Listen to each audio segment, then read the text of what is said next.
Swayam Prabha. Digital India. Educated India.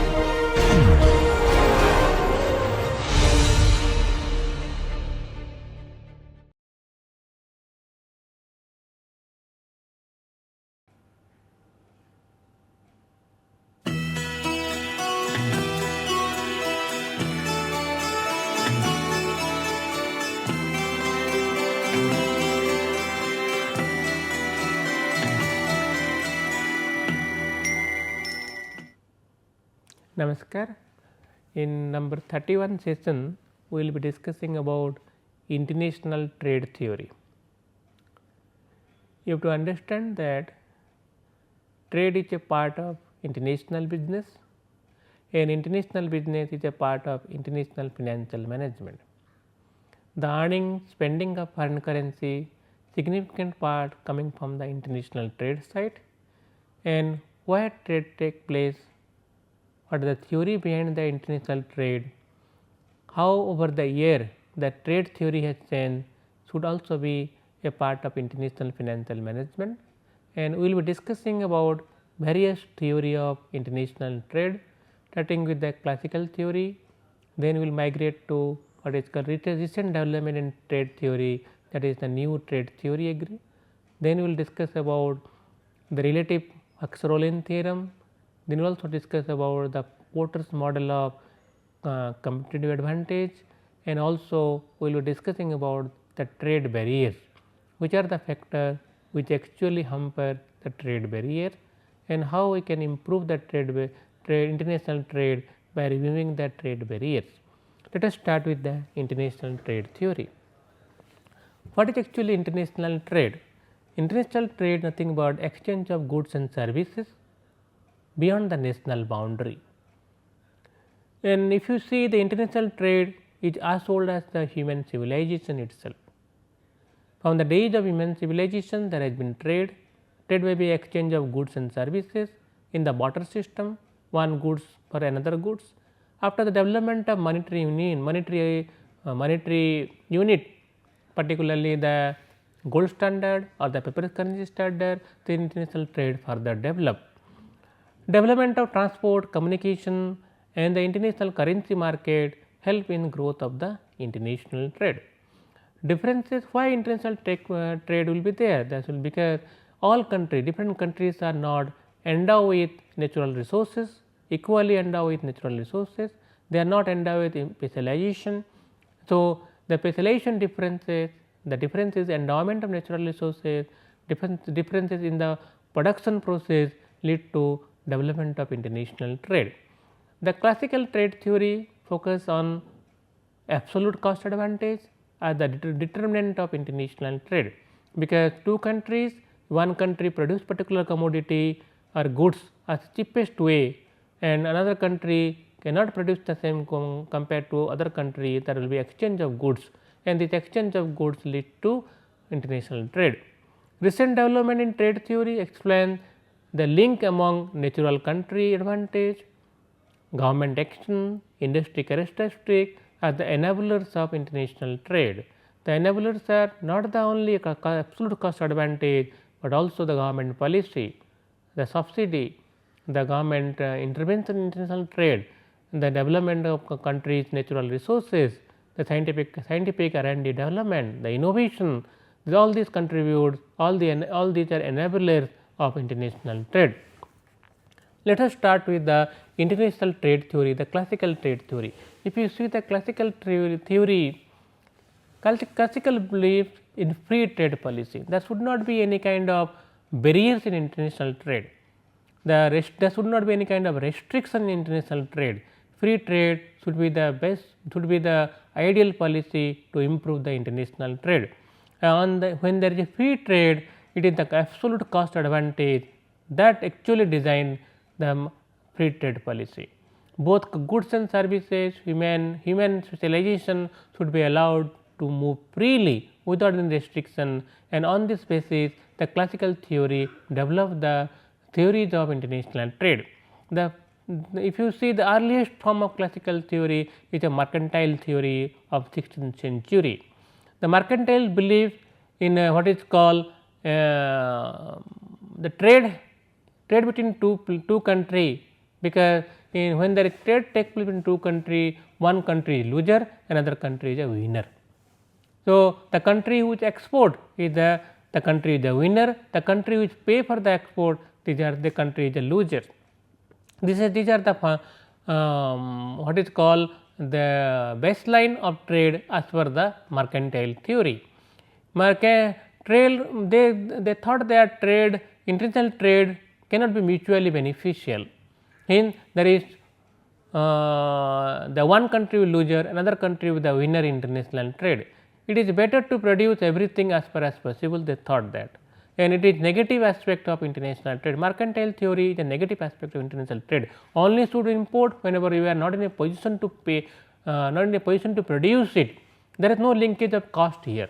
You can produce something with highest possible cost, but same goods are available in the international market at cheapest way. You should import that good rather than producing it, but mercantile did not believe on that. They thought international trade is a negative aspect, and international trade only the country which export is the winner. This is actually negative aspect of international trade, and this has been corrected by the classical theory of other classical theory, that is particularly the Adam Smith. Adam Smith in his book what is called The Wealth of Nation in 1776 discussed about the international trade, and he developed the policy what is called absolute cost advantage. Absolute cost advantage is the primary determinant of international trade. A country should specialize in production and export product for which it has absolute cost advantage. The country should not produce a particular product in which the country does not have an absolute cost advantage. If some other country can produce the commodity at cheapest possible cost, the country should import that commodity rather than producing it. Import of other produce, they should export that commodity where it has absolute cost advantage, and the import and export should be on the basis of absolute cost advantage. This leads to productive utilization of resources, and country would be beneficial in particular goods in the world market. So, they thought a country should always be competitor in the international market by producing particular good on the basis of absolute cost advantage.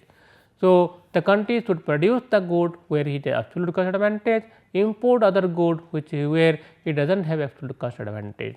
But this mercantile theory or the absolute cost advantage theory of Adam Smith forget about what is called comparative cost advantage. The principle of political economy, David Ricardo introduced the concept of what is called comparative cost advantage. A country should produce such goods and services where it has comparatively cost advantage.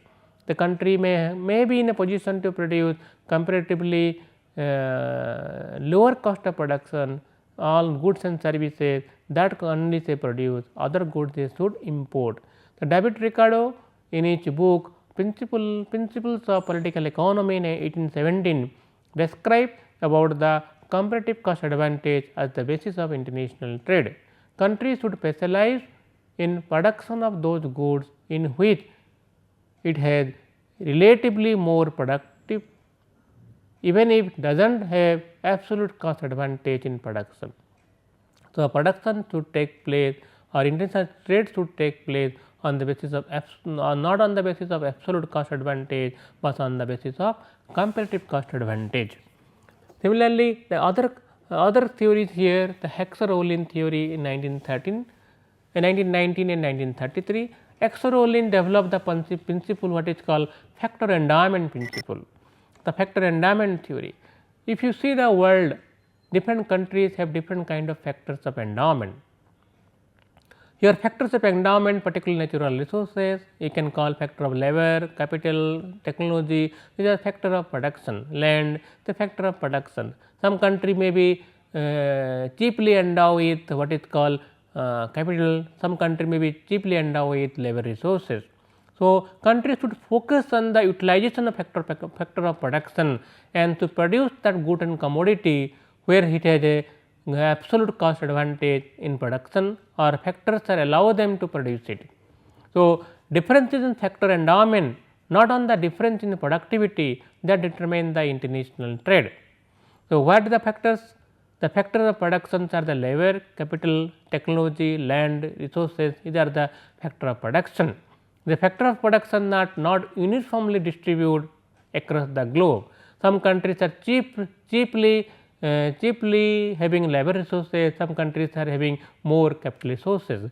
A country should produce that commodity which is their factor of production allow them to produce and exchange for other commodity. So, labor endowed country should produce labor intensive products, goods and services, and capital intensive country should produce capital intensive goods and services. The degree and nature of factor endowment decide the international trade or the pattern of the international trade. So, differences in the factor endowment is the policy on which international trade develop, and different country have different kind of capital goods, different kind of factor on and different kind of trade pattern. Like US having a capital intensive country, their country is producing, the country should produce capital intensive good. Developing country like India, China, they are labor intensive country, they should produce labor intensive goods and services, and there should be exchange of this kind of goods and services in the international market, and international trade should develop on the basis, generally develop on the basis of factor endowment theory. However, the Hexarollin theorem, when you actually utilize in recent days, there are some number of drawbacks are there. The drawback is here what is called Leonti paradox. Leonti, an economist in 1948, that time he used the actual data of US and tried to find out whether Hexarollin theorem is the basis of international trade. Does factor endowment theory decide the pattern of international trade, or there are some other factors or other theories are there? Research have shown that capital intensive country are exporting labor intensive product and they are importing capital intensive goods and services. So, this is the drawback of international trade as per the factor endowment theory. So, factor endowment what actually mention, the capital intensive country should produce capital intensive good and export this, labor intensive country should produce labor intensive goods and export it. When actually found in a US context in 1948, Leonti found that despite being a capital intensive country, the US is relatively US is importing labor intensive good, capital intensive good. So, what are the factors behind it? Why US as a capital intensive country is importing capital intensive goods and services? So, what is the reason behind it? The explanation may be different. This explanation leads to what is called Leonti paradox. So, US has a special advantage on producing new product made with innovative technology. These may be less capital intensive till they reach the mass production state. Technology may reduce the capital intensive nature of production process. So, US is an innovative country. Innovation has been taking place in US in large significant amount. When initial phase of innovation with the production is capital intensive nature. After the production process reached after the production process reached to a sufficient level, the US didn't produce the goods and services again. They transfer the technology, transfer the production process to other country, particularly the developing country side, and try US again import that goods and services which are maybe capital intensive in nature. However, US give more importance to more innovation and development of technology, development of R&D, development of innovative product which are more capital intensive in nature, and import these goods and services after transferring the technology to developing country. So, US may be developing country, US may be a capital intensive country, may be importing capital intensive good also. If you see the computer sector, the personal computer developed in US as a innovative product. Initially, US produced the computer and export to other country. After some time, when US realized that now time has come, this product has achieved the saturation level, US transfer the technology to developing country. Now, developing country side, particularly India, China, other country, they are producing, they are manufacturing computer and exporting to US. Despite US is a capital intensive country, importing computer which is capital intensive goods and goods.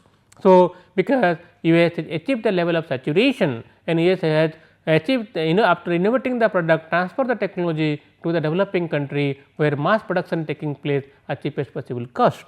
So, the production side Leonti products has mentioned that despite it is not the factor endowment theory that capital intensive country only can produce capital intensive goods and labor intensive country only can produce labor intensive good. It is not the factor endowment theory, because it is the mass production facility, innovation of product, scientific development, R&D activity, productivity that decide the international trade. On the basis of Leontief argument, recent theory developed what is called the relative change factor endowment theory. Relative factor endowment theory, particularly the factor endowment vary among country. Products differs according to type of factor that they need as inputs. A country has a comparative advantage in producing product that intensively use factor of production resources it has in abundance. Factors of production are the labor, capital, land, human being, technology, everything, and these are the factor of production. The technology and the risk capital decide the nature of the production process, and country despite being a labor intensive country may export capital intensive country. A capital intensive country despite capital intensive nature may import capital intensive good also, because it is not the factor of endowment only decide the nature of production or international trade. There are many other factors which decide the nature of international trade or pattern of the international trade. This lead to the development of what is called new trade theory. There are number of new trade theory. One such theory is the Venom theory. New trade theory propounded by the Venom product life cycle theory. And when you discuss about new trade theory, you should understand that specialization and economics of scale reduces the unit cost of production and provide comparative advantage. Specialization and scale production demand support a few company like automobile and aircraft industry. Companies get fast mover advantage and create large entry barrier for others to enter and thus command the market. The company when become a innovative company, when a fast mover company create excessive what is called trade entry barrier. So, other country or other company cannot enter, and they create a comparative advantage, command the market. Similarly, firm with large gain during the initial period of products operation create high competitive advantage in the form of intellectual property right, in the form of R&D expenditure, economics of scale and scope, experiences, and create artificial barrier for other company to enter into the production process and compete with them, and they only can command in international trade market. So, international trade is not only depends upon the factor endowment, but also some other factor, the factor what is called intellectual property, R&D expenditure, economics of scale, scope, experience, technology, productivity, fast mover advantage and entry barrier. These are the other variable which also influence international trade and decide the pattern of the international trade, whether a country is export oriented country or a country is a import oriented country. That possibility not depends upon the what is called endowment factor of endowment only. So, if you see the new trade theory, one part of the new trade theory is the international product life cycle theory that developed by Vernon. The product life cycle theory was developed by Raymond in response to the failures of the Hexa-Rollin theorem in explaining what actually observed in real life international trade pattern. The theory suggests that early in a product life cycle all the parts and labor associated with the product come from area in which it was invented. A country when invent a product, the capital, the labor come from that country only, and after the product become adopted and used in the world market, the production gradually moves away from the point of origin to other country. In some situation, the product becomes a item for the imported by the original country where it was invented. A commonly used example in this context, we can say the invention, growth and production of the computer with respect of the USA. The computer developed in USA with the labor forces of USA, with the capital intensive capital of the US. When the capital, when the US developed the computer, produce in mass and consume it, after that it pass the technology to other country. The developing country, a labor intensive country, they produce computer, they manufacture computer using the innovative idea of USA and exported that product to US itself. Despite a computer is a capital intensive goods developed by USA, initially US has become an imported country for that goods. This is actually called the international product life cycle theory. The product life cycle theory is here, the model demonstrated dynamic comparative cost advantage, because initially it was the comparative cost advantage, initial innovation phase, the US developed the computer, the mass production allow them to be a comparative cost, because other country imported from that. USA was the only country commanding the world. But however, after some time the comparative cost advantage was not there with the USA for production of computer. So, computer, the technology shifted to developing country, emerging market economy, they develop computer, manufacture computer, and suppose and US was imported to import country. The country has the competitive advantage in production of the product, changes from the innovating country to the developing country, what is called the international product life cycle, a dynamic dynamic competitive cost advantage. So, US as a innovating country enjoy from the initial product life cycle, after the maturity product life cycle achieve the maturity, it is a developing country, they get the benefit, and they get the benefit, US become a imported country for the production of for the computer side. So, the international product life cycle theory develop what is called the maturity or dynamism of the competitive cost advantage, and the innovating country become a importer country later part of the production life cycle, product life cycle. So, here to understand that stages of the product life cycle, the international product life cycle pass through different phases. To understand the phases here, the phases is here, first phase what is called introduction phase. The introduction phase, the new products are produced to meet needs, and new products are first exported to similar country, the country with similar needs, preferences and income level. Second stage is the growth phase. The growth phase, a copy of the product is produced elsewhere and introduced home country to capture the growth in the home market. This moves production to other country and usually on the basis of cost of production. The period till the maturity stage is known as the saturation model.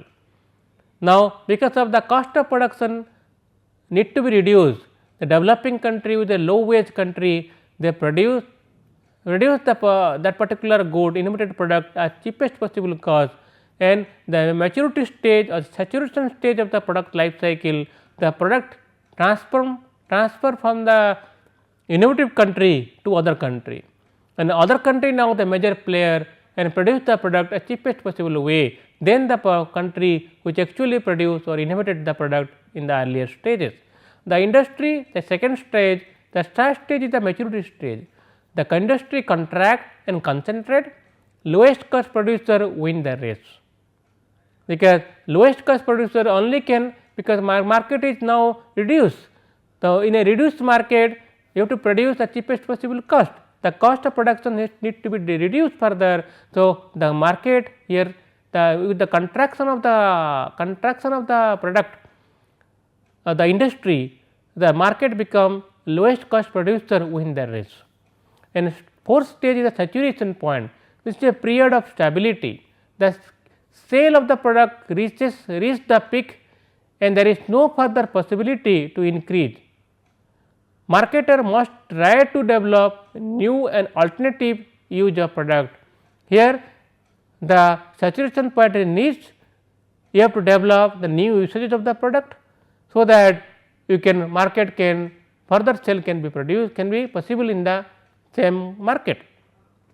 Stage 5 is the declining phase. Poorer country constitute the only market for the product and the new country actually innovate the product, he has to start a new product to develop a new market for it. So, innovation is a continuous phenomenon, only innovation can provide a command over the market, an innovative country only command in the international trade setup.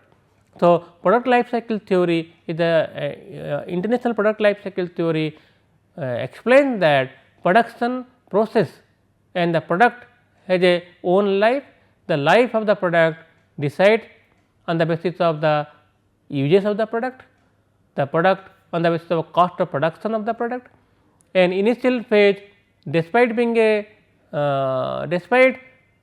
it is a capital intensive product, the country which innovate the product enjoy for a few years of the product life cycle. A later part of the product life cycle enjoyed by the poorer country or the country which has a lowest cost advantage, and this is the product life cycle theory. And the product life cycle theory always try to explain that innovation is only provide a first mover advantage to in the international trade pattern.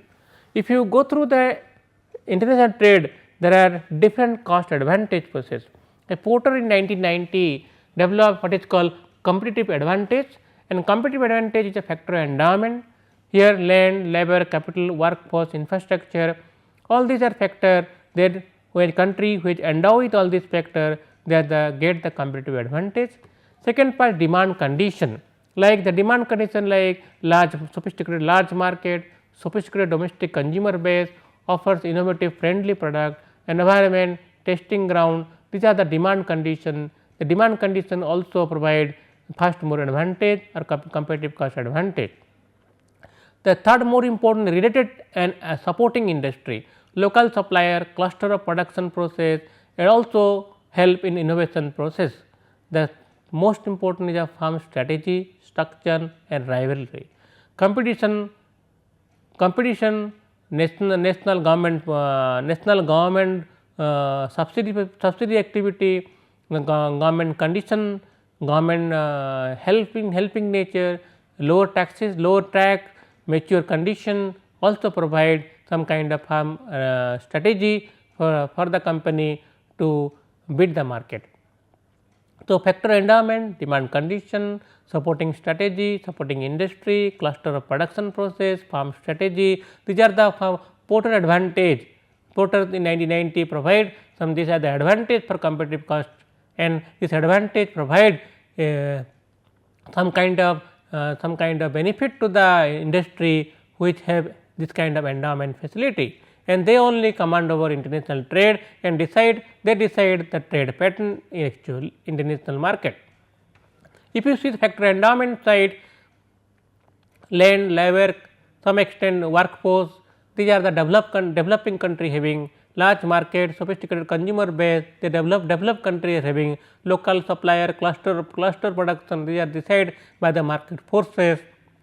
Similarly, government liberalization measure, government control, these are decided by the government policy, all these together decide the competitive advantage in international trade setup.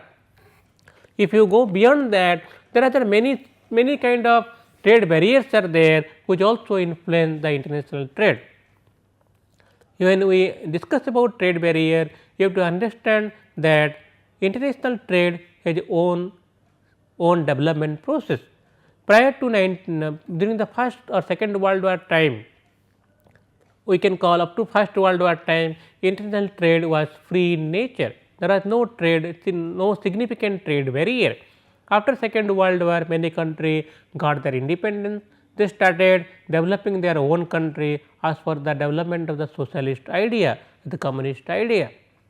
They thought it is better for the country to produce everything, it is better for the country to provide more importance to domestic industry. So, in this line they created what is called artificial trade barriers. The trade barriers are in the form of high tariff, high custom duty, also not allowing the domestic or international trade in a large scale. The trade barriers has a more own economic region, because they wanted that their own domestic industry should not suffer because of international trade. The domestic industry may be infant in nature, and they need protection just like a child need a protection. So, after maturity they should be allowed to trade in international level. So, to protect the domestic industry, to protect the domestic labor forces, to protect the domestic resources, many countries practice what is called international trade in a high tariff barriers environment. This high tariff barrier environment or international trade barrier created and destroy the international trade in early period of particularly in early at 1950 or 60, and realizing this, general international level international economists decided that there should be a forum to reduce the trade barrier for through negotiation process, and this negotiation started in the form of what is called a international institution. The institution known as you discussed earlier, GATT, General Agreement on Trade and Tariff. The GATT was established in 1948 and tried to negotiate among the country to reduce the trade barrier, and this GATT continued till early 90, and over the period many countries reduced their trade. I have reduced their trade barrier. However, trade barriers were significant till 90, and it was in the form of what is called custom duty, high custom duty in the form of what is quota system, and this trade barrier affected the smooth progress of the world trade. And after 1990s, WTO was established, and WTO addressed the issue of trade tariff, trade and trade negotiation process. When you discuss about international trade and international trade barrier, you have to understand there are two different kind of trade barrier. One barrier is called linked to tariff, another barrier what is called non-tariff barrier. When tariff barrier in the form of import export, non-tariff barriers are tariff barriers may be in the form of what is called custom duty on import export. Non-tariff barriers are maybe many things, maybe in the form of quota system on for import export, maybe in the form of license for export import, maybe in the form of trade subsidy, maybe in the form of voluntary export restriction.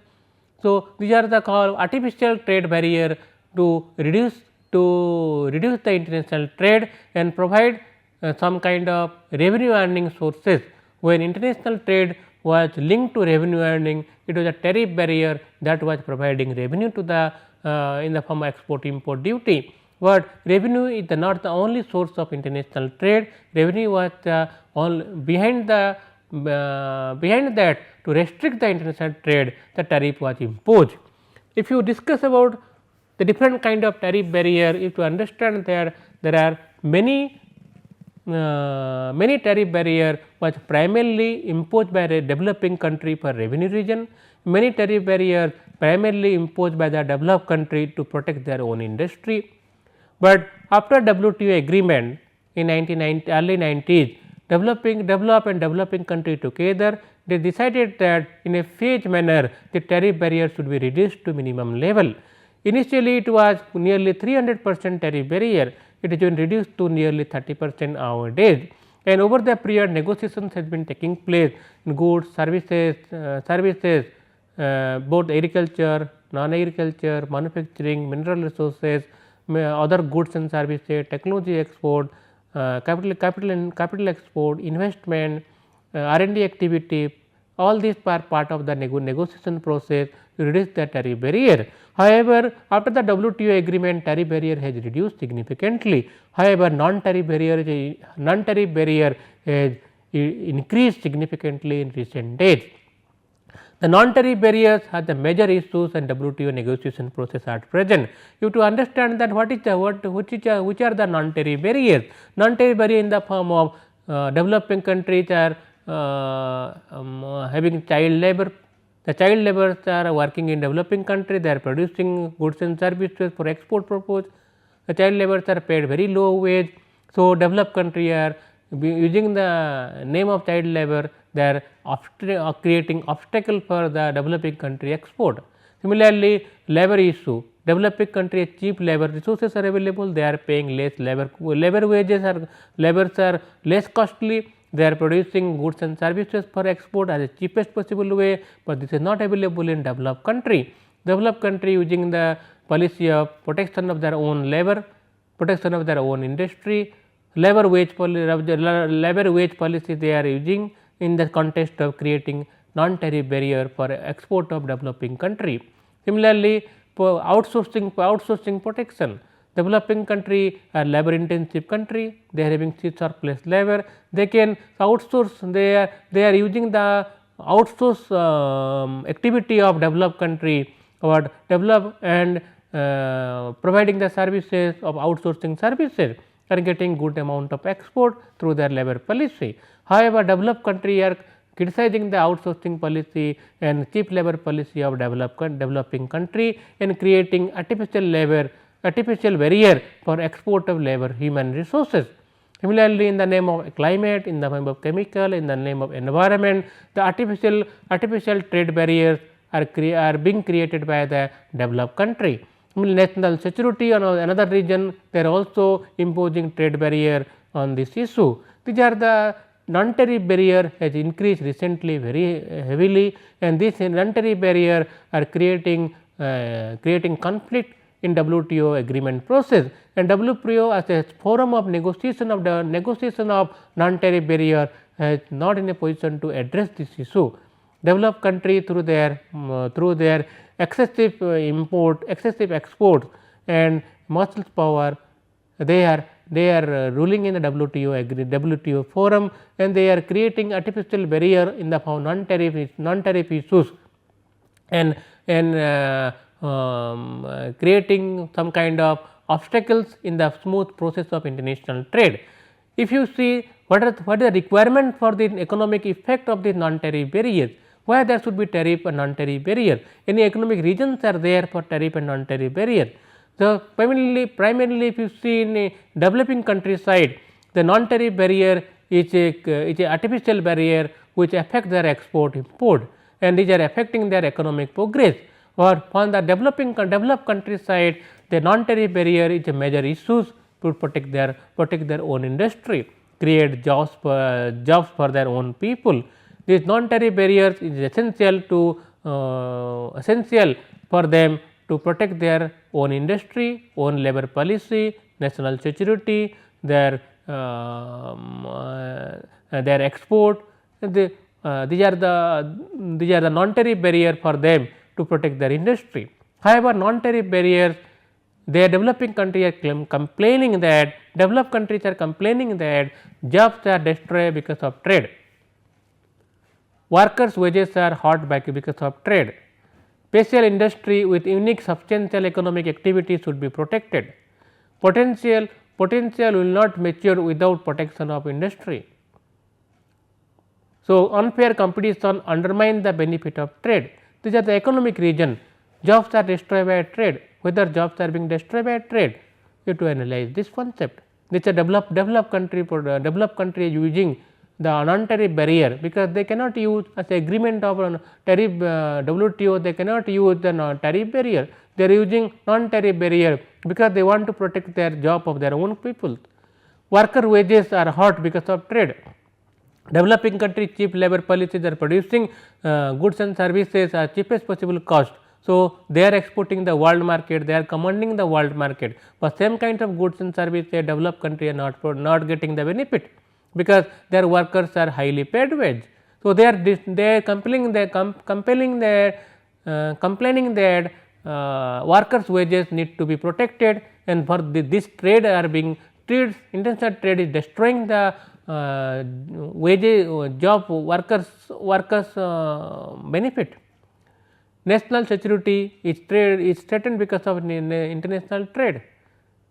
There also because goods and services which are IPR region, intellectual property region, they are also affecting because of international trade. These are unfair tariff, non-tariff barriers, and these are non-competitive nature. Long run, these are not going to help the world trade, and this non-tariff barrier should be discussed in WTO environment, and try to reduce the non-tariff barrier, try to remove this non-tariff barrier for the smooth progress of the world trade. These are the primary issue WTO should discuss, because on tariff barrier there is no economic region for non-tariff barrier.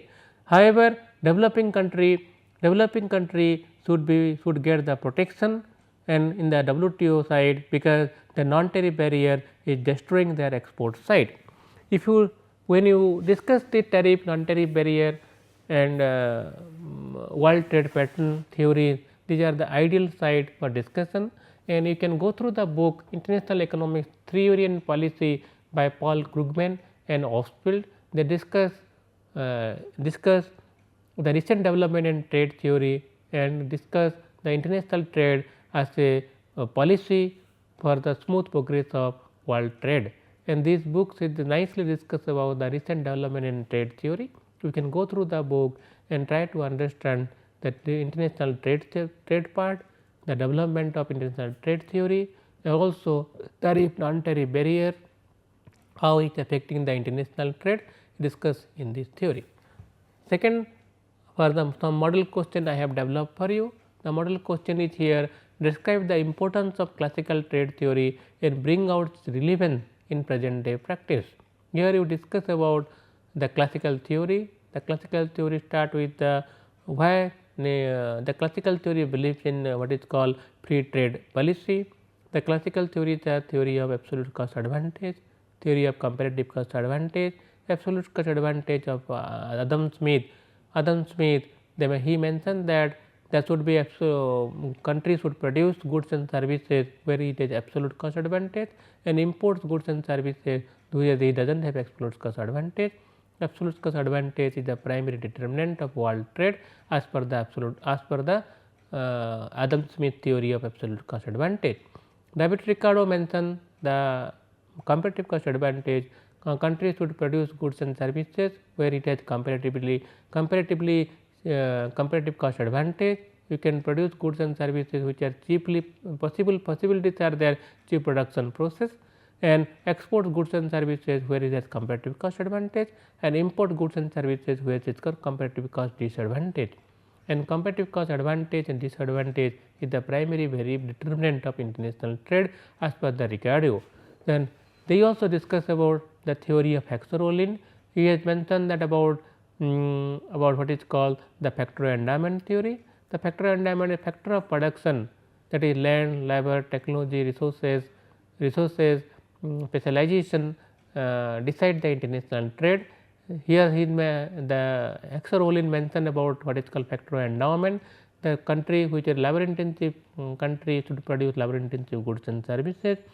Those countries which are capital abundant countries should produce capital intensive goods and services, and try to exchange these goods in international trade.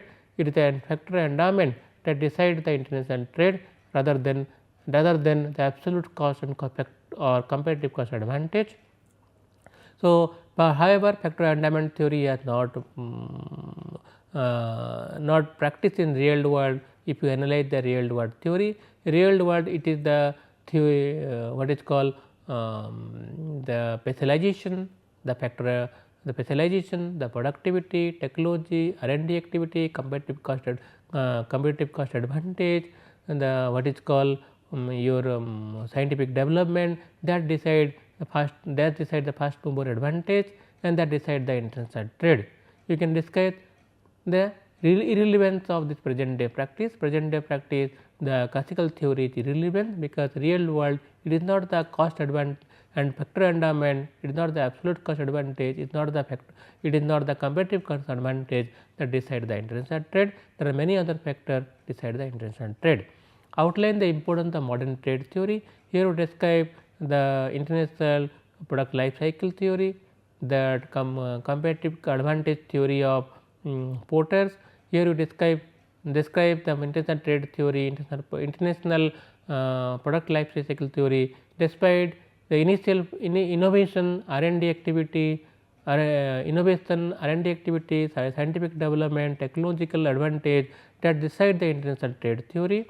Then initial phase of innovation, the innovating country get the benefit. Later part of the innovation, later part of the product development, after the product developed, the later part the country may not get the cost advantage, and because some other country produce the same product at the cheapest possible cost, and only innovation decide the modern theory of international trade. We also discuss here the modern theory of comparative cost, competitive advantage of porter, the porter of endowment of resources endowment, technological endowment, the endowment of strategic principle. We can also discuss about the porter's guidelines on the government policy that decide the international trade in real life.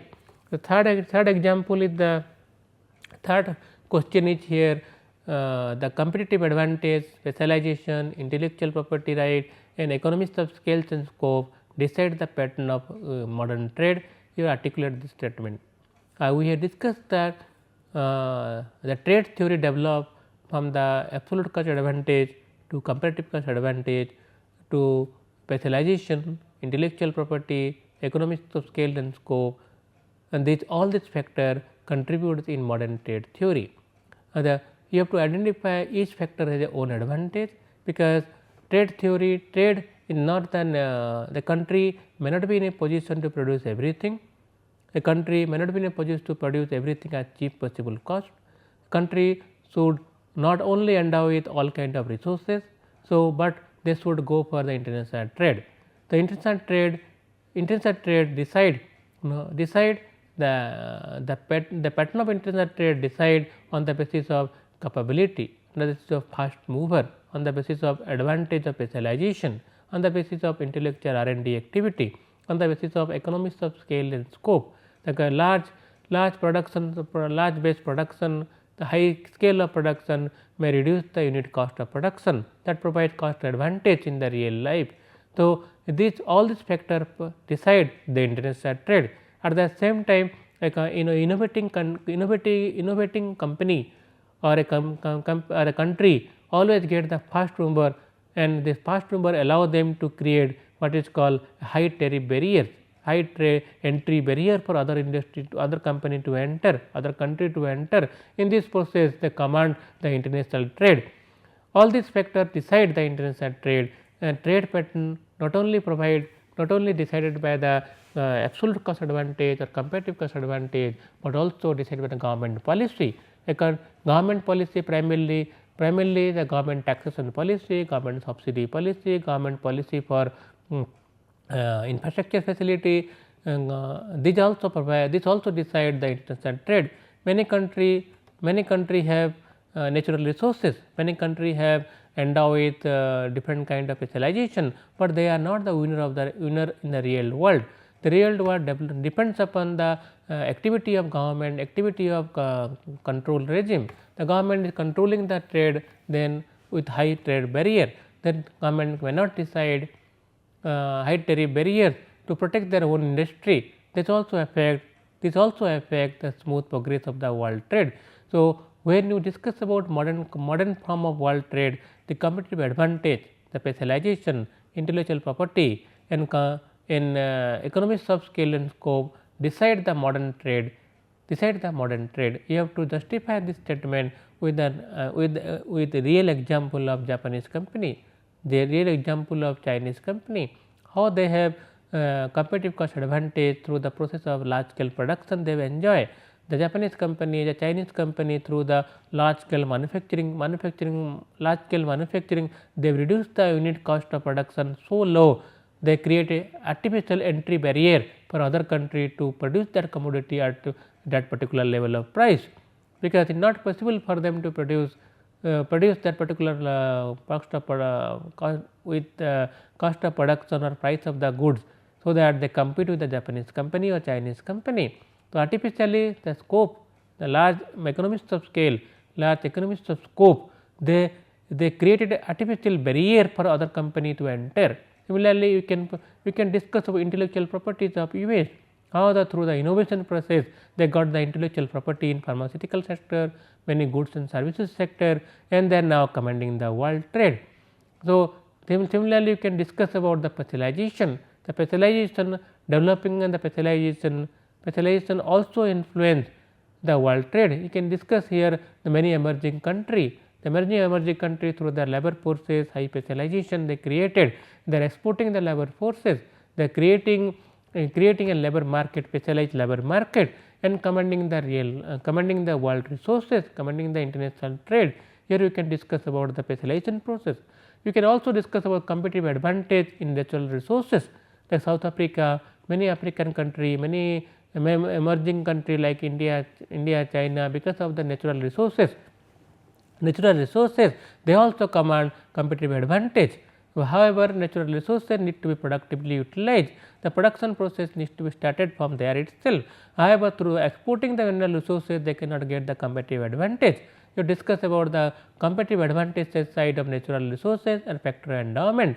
Similarly, you can discuss about the pattern of trade depends upon the contribution of the government in the form of environment for industry to develop, in the form of reform measures, that through taxation principle, through the principle of subsidy, through the providing infrastructure facility, all these things influence the international trade and modern trade side.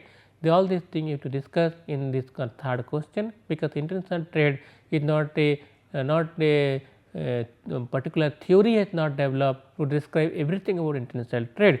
All theory combined together can only justify what actually behind the international trade.